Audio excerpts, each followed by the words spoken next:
I should begin by saying that this came out of the work of the Carnegie Academy for the Scholarship of Teaching and Learning. And though people often attribute it to me, it really was a product of the collective work of the program, and Lee Schulman certainly, Mary Huber, all of us working together.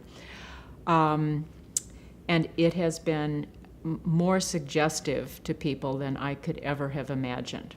So here's how it goes. It could have more pieces than this, but in its simplest version.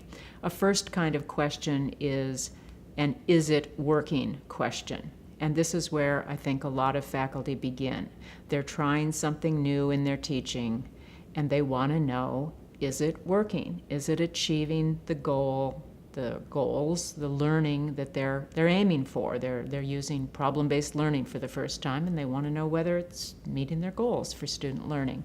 So it's an is it working question. But another kind of question is a what does it look like question.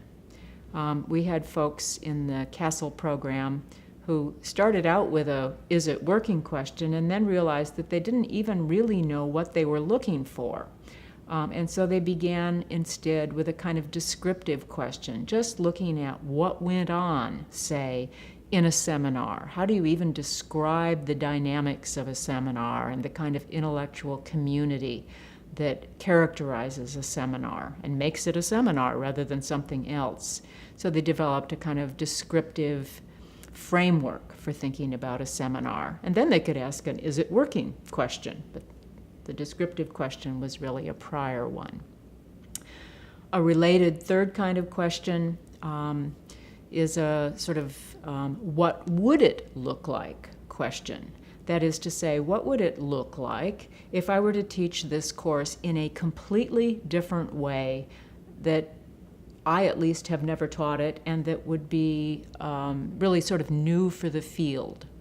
One of the folks in the Castle program was teaching abnormal psychology, and she got onto the notion, this was at least 10 years ago, that rather than teaching it as a course in all the kinds of psychological problems people could have, it would be more useful for her students to teach it as a course about resilience, sort of the positive psychology spin, which was newer then than it is now. That was a wholly different way to teach that course at the time. And I mean, there were many more interesting details there, but it was a real shift in the vision of what such a course could look like. And finally, I'll stop at 4.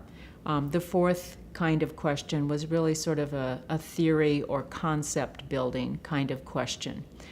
Where the notion was to build a different way of making meaning out of the things that teachers and students do together in the classroom. And an example there was the work of a faculty member in English who was looking at how students and faculty think about moments of difficulty in the classroom. She wasn't asking, does it work? She wasn't asking, what does it look like? She was really theorizing about difficulty and helping all of us who have moments of difficulty in the classroom think about how to make sense of that.